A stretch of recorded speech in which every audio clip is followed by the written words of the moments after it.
Hello and welcome to the Mag of Cascadia show.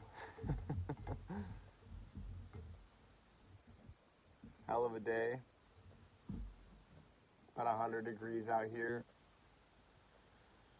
Started cherry harvest a couple days ago. Getting everything ready, everything prepped for a full crew to come in next week or so. Have 100 people working, picking. And so it begins. Another harvest. The crop looks really great. Huge yield this year. Size is pretty good. The Rainier size is awesome, like it usually is. Man, what did I want to talk about? I was thinking about it when I was working today. There's a couple different topics that were on the forefront of my mind. There's things that I realized I have almost like expert knowledge in, things that things that I'm an expert in, but I don't like. I spoke about in some earlier episodes how I went down the truther rabbit holes for fucking years, man. Years of like schizomaxing conspiracies and trying to understand what the fuck's going on. So, could talk about there was a fire and a quote unquote ambush here in northern Idaho, not too far away, and I just unfortunately have had the wool pulled from my eyes for so long that I have these kind of like principles that it comes to, not what's the right word, it's not principles, but I have like these rules pretty much when it comes to understanding anything in the media, understanding mass shootings, news of war, natural disasters, you name it. Basically, if it comes through the medium of television or media, it's already, witchcraft. It's already illusion magic. It's what it is. And black magic, really. And I have adopted this rule where you just assume that it's all fake and it's all a lie. And if you do that, you might be wrong sometimes, but the vast majority of the time you'll be right. It was fake the whole time. It was a fucking psyop, So yeah, there was like allegedly some kind of a couple firefighters that were shot and a police officer that were shot and a fire that was set in Coeur d'Alene. And they already released the photo of some mixed kid, some disheveled 20-year-old, mixed race fucking freaky looking kid, and blamed him for it. But yeah, if you want my thought on it, it's just it's a psyop. It's just another psyop, and it's pretty fitting. It's northern Idaho. It's like a stronghold of white identity and Christian values and conservatism and whatnot. So it makes sense that they'd run a big psyop there. I don't know what to tell people. It's not going to help you at all to argue that, oh no, it was a real event and not everything's a psyop and Bob. It's like, nah, you don't understand the world. You don't understand television. You don't understand actors and media and politics. You don't get it. You don't fucking understand it. And it's hard. It's a hard thing to, it's not actually, it's a hard thing to explain if you don't know what's going on. I could, ad nauseum explain all of this like occult ritual, black magic, psyop shit, Trojan horse kind of operations, I could, but like I was saying earlier, like I'm over it. It doesn't interest me. I don't care. I'm like, oh, 9/11, yeah, really, oh wow, oh COVID, oh wow, yeah, there's a fucking airborne disease, oh my god, take a shot, wear your mask, fucking stay away from grandma, even though she's dying. Like, I'm sick of it. I'm fucking sick of it. I know the plan. I know the agenda. I know their intentions. I know how they roll and what they do, and I don't give a fuck about it. Fuck all these metropolitan, urban, city folk, KIKE bastards. Fuck them. I don't care about them, and I won't let them enter into my temple that is my mind. I don't care. It's if people died in Idaho, it's fucking tragic and sad and terrible and all this. But these events that are shot out into the ether through all the different mediums of media, movies and news and radio and social media and fucking yada yada yada. It's all just to capture your attention and to sell some kind of narrative.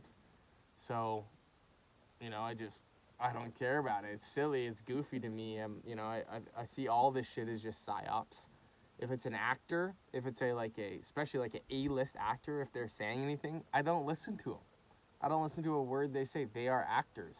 Again, like so much of what I understand and know in this world has a historical context. And if you understood that in the past, actors were universally hated. They weren't trusted. There was a reason why there was traveling troops of like circus people and actors, and people that would do the plays and whatnot. They would travel all over the place, and people would come to pay and see them. But they could never hold a steady job. They could hardly ever get married. No one ever trusted them because their profession was lying. You know what I'm saying? And so the average American is just totally fooled by everything they see on a screen. And it's led to so much fucking confusion and lies and suffering and all this horrible shit. I see the fucking jig is up, the cat's out of the bag, and I want nothing to do with it. It's fucking retarded. And you're never gonna convince me that any of it makes sense or is legit or whatever. It's silly. It's so... There's Iranian sleeper cells!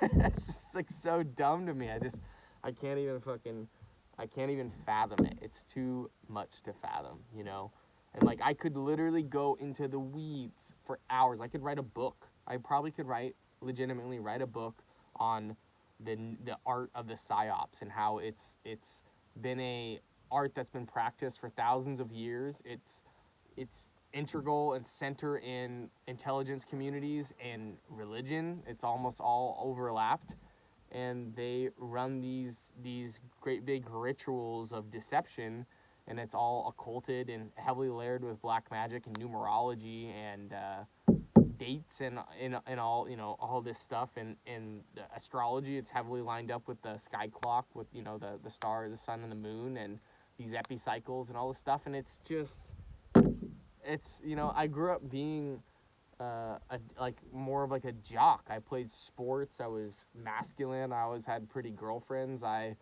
was overtly masculine growing up, and I hated school and all of this occult ritual magic shit. It's these fucking nerds. They're literally the nerds that grew up and read books all the time and didn't have friends and understood that they could, hack the human psyche through ritual and abuse and all of this stuff. And it's just, it's a waste of time in my humble, well, maybe not for everyone, but for me as a farmer and a father and a husband, it's a waste of time to pour my energy and myself into this just never-ending psyops. And I'm telling you, I can see a psyop from a mile away. It's uncanny. Like I've said in the earlier episodes, if you know the agenda of the learned protocols of the elders of Zion, if you understand the agenda and the playbook, it's just painfully obvious every time you see it, to the point where you just look around at your fellow man and you're like, holy shit, this is straight up black magic, because everyone here is totally convinced of whatever narrative is being spun, and you just see it as like a fucking clown show. You just see it as something just totally silly and gay, because that's what it is. It's silly and gay. And so I mean, there's a million things like that.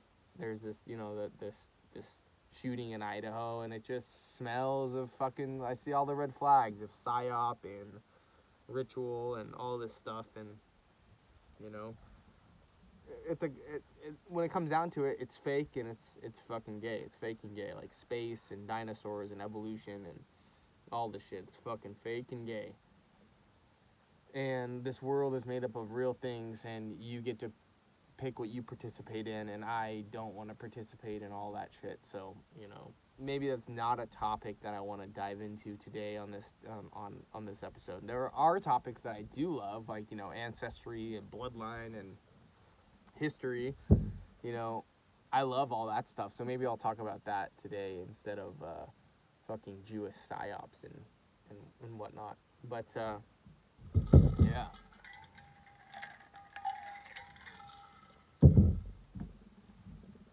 Got all these service berries that are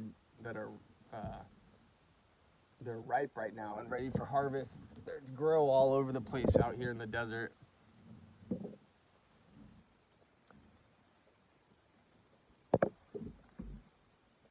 I'm sure there's some medicinal properties to them.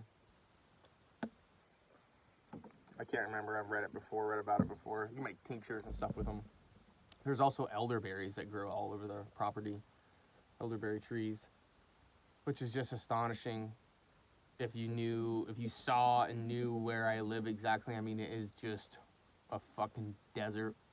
It's a total desert. There's a tiny amount of rainfall every year and moderate snow. We get a good amount of snow compared to most people, but it's not super crazy or anything.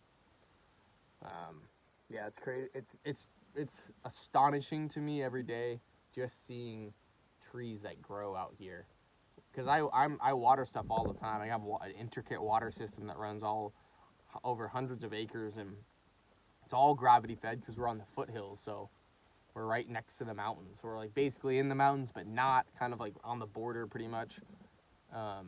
And yeah, so I water stuff all the time, and if I miss my watering, man, shit fucking dies. It wilts, it dies here in the next, in the summer and the spring, because it's just so damn hot and dry, So it's always just a fucking miracle to me that all these plants and trees have grown without excessive watering. It's just, it's crazy to me, but.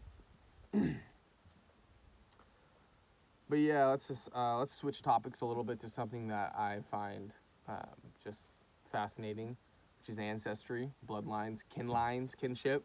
So one of the big reasons why I'm a nationalist and why I am so pro-white and I am pro my folk and our kin and our people and our history. I mean, there's a million reasons why. I mean, a huge reason is that 100 years ago, the European race was like 30% of the Earth's population. It's now like 6 or 7. So we're on a rapid, down spiral into extinction, and the boomers and the generations of my kin and my ancestors or my kin and my people that are alive today, all my different tribes and families and whatnot, the vast majority of them don't even care. They literally don't care. And it's so that's why I have to care. It's like I've said before in my earlier episodes, both my blood siblings, they fucking race mixed. So now my children's cousins are all half-breed, fucking don't look anything like them, don't relate to them, just totally estranged from our family because my siblings mixed. And so I have to carry the genetic legacy of my family. I have to carry it on. My wife and I do.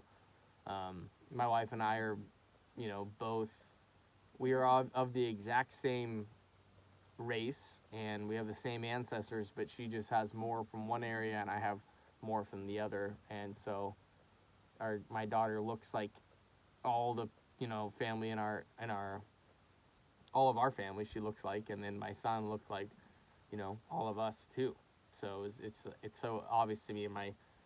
My brother's daughter doesn't look anything really like him, kind of like him, but just looks like a Mexican girl. Doesn't look white at all. If you were to grab my my niece and say, is this gal a Scandinavian? Is this gal a have Anglo-Saxon blood? You'd never guess in a million years, because she just looks like a Mexican. And she's a beautiful little girl, and she's sweet and this and whatever, and it's not her fault. And it's not like I don't like her or whatever. That's totally besides the point. But the point is that she doesn't resemble my daughter, her first cousin. She doesn't look like anyone in our family, and it's just a total tragedy to our bloodline.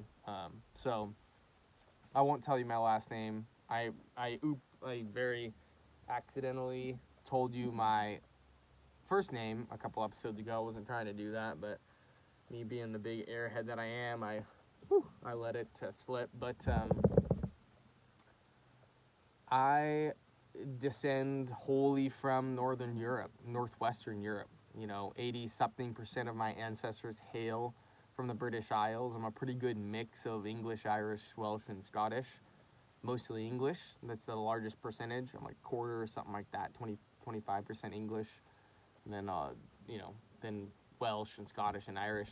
And then the rest of my blood, I got a dash of Scandinavian and another good chunk of German. So really all of my ancestors hail from Northern Europe. We, for the most part, like I said, hail from the British Isles. That is my legacy. I have blood ties on both sides, both my mother and my father, that go back to the first English settlers of North America.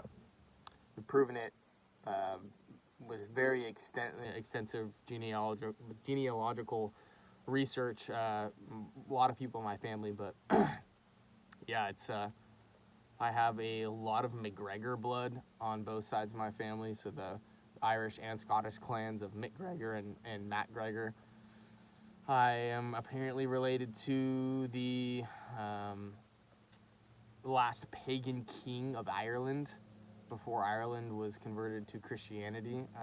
My mother's clan, her surname goes straight back to they were O'Shaughnessy's, and they descended from the last pagan king of Ireland. I have a ton of. What's interesting is most of the family that I had that we thought was English was actually Scottish. So I have a lot more Scottish blood and less Irish blood than I thought. And then I'm a ton of Anglo-Saxon, and then I got Welsh on both sides, and German and Scandinavian. And my wife is pretty much the exact same. She has more Scandinavian blood and less, British Isles blood than me. But yeah, that's my ancestry. My ancestors were not immigrants. You hear this fucking lie all the time that makes me want to bash my head into a tree and pull my hair out, even though I don't have any more. Is you constantly hear this, this just lie that, America's always been a nation of immigrants. We're all immigrants to this land, That's what made America so great. Oh, fuck off. Make America so great. Fuck off. People are so historically illiterate. It's baffling. It's mind-blowing to me. It's totally insane. That's just so not the case in any way, shape, or form. Even the slogan of, bring me your huddled masses, or whatever that bullshit was written by a Jew like 100 years ago. It's just so silly. I mean, our nation was founded as a white nation. It was never intended to be a multicultural shithole and slop, multiracial slop. It never was. And my ancestors weren't immigrants. A couple of them were, but the vast majority of my ancestors, they came to this continent. They warred with the natives. They built farms and houses. They created the most powerful, country in the world. They created it. They didn't come here to a fully formed society to leech off of our institutions and get money from the government. That's insane. My ancestors fought, bled, and died for this nation. I nowadays, I don't even like calling myself American, truthfully. I don't. It drives me crazy because every fucking Mexican and Haitian and whoever else, Arab, Chinese, can come here and they say, oh yeah, I'm American. I was born in Bellevue, Washington. I'm American just like you. Fuck you. Fuck you, you foreigner trash. Go back to wherever the fuck you came from. I'm American because my ancestors have been here for 400 years. We fought in every single one of the wars. We spilled blood and tears, and for generations we did that so that we could have this nation. And but somehow I don't have a specific ethnicity and a specific people and a unique cultural heritage. It's like the Boers, the Afrikaners of Africa. They are now finally recognized as like an ethnicity, as a people. I personally, I agree with that. I can't remember his fucking name, Thomas Rousseau or something, the Patriot Front leader. I saw an interview with him, and he was talking about how he thinks that us Americans, we are an ethnicity. And, I didn't agree with that for a long time, but I do now. Like, yeah, we are an ethnicity. But I'm never going to tell the brown person who asks me, like, oh, what's your heritage? If I just say American, they just laugh at you and they say, oh, yeah, I'm American too. So if they ask me, like I've been asked a million times by forwarders and browns or whatever, they ask, I'll just look at them in the eye and I say, I'm Anglo-Saxon, motherfucker. That's what I am. I'm Aryan, I'm Germanic. That's my lineage, that's my pedigree, But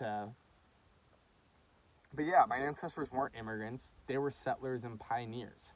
And the only reason you fucking brownies, your brownoids, want to come here and leech off the system is because of all of the hard work, blood, and tears that my ancestors poured out to create this nation. That's the only reason you're here, is because of me, because of my ancestors, my line, and it's this, I even hear nationalist people talk about how, oh, well, there's not that many people left that are founding stock and blah, blah. I'm like, bullshit, go fuck yourself. I'd say there's 100 million people in the U.S. that have founding stock English heritage that created the U.S. We were the colonizers, and we did it better than the Spanish. We did it better than the Italians. We did it better than anyone else, and we created extremely successful, powerful nations. And we have a right to this land. We have a right to self-sovereignty and self-determination and in-group preference and all that good stuff. And I don't give a fuck what anyone calls me, especially some fucking foreigner, some brown guy telling me about my identity, about who I am, and how actually there's no place for any type of racial identity or identitarianism in the United States. Stop listening to these fuckers. Stop. Like, I'm a huge MDE fan and, comedy fan of Sam Hyde and Charles Carroll and Nick Rochefort and all these guys. And Sam Hyde puts out this great, the Sam Hyde Show, like, kind of podcast deal. And he put one out a while ago when Vivek fucking chimped out and started talking about, Sir, we need more Indians, all this bullshit, Americans are lazy, blah, blah. He did this great podcast or whatever, where he's like, what did he say? It made me fucking laugh so hard. He said, like when some brown person starts lecturing you on what it is to be an American, that's when you call them a slur, and you say, get the fuck out. Get out of here. We don't like your kind here. We don't want you here. Get out, And I think that's hilarious and very much needed, very, very much needed. And like the irony of the whole thing is, if you do meet, foreigners or whatever, and you unapologetically are pro-white and you're pro your people and maybe a little racist, and you're not ashamed about it, a lot of, like, especially masculine men, like in the gym, like I box, I fight, and the men that come in and fight, they'll respect you for it. They won't be scared or call you mean names or try to get you doxxed and fired or whatever. They'll respect you. They'll actually respect you for it, which is hilarious because you're told that it's super mean and this and that and blah blah. It's like, nah. The waves of brown foreigners, they are racist. They have an identity. They don't like you. They want to steal all your shit. They want to steal your land and your institutions and your women and everything. So when you're a little cuck boy, white boy that just wants to apologize for your ancestors and hate yourself and all this shit, they find it disgusting, just like I do. They're like, that's fucking weird, man. That's fucking gross. You want your women to be mounted by niggers and spics? Like, that's fucking weird, man. It's fucking weird.